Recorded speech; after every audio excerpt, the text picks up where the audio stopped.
ia lea, o loa mātou mana lusi ai pea lava. Loa lofa na muti vale, ma loa angana lei whai pea, o ma tō tu vai ma aulia mai aile nei tausanga lua onu. Whawhitai mo le tō whānā e ile kalesia, o whaataua ai mātou le whānau. Ai mai se tupulanga talavo, e whai masui e moli atu se taulanga whawhitai, hao se vi inga molo sua whakaia. Whawhitai ona o leola ma le malosi, o lo tamau ainga, ma whaamanuianga i le tino ma le anganga. Whawhitai mo mātou i mea uma.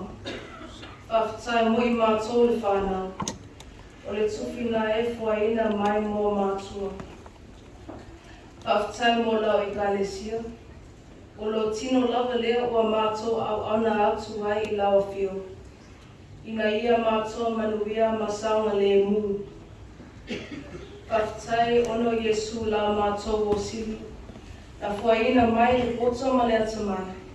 Ina ia mātou mana malama i le nei ola. Ba mātou i loa ai le ola whaawiwa.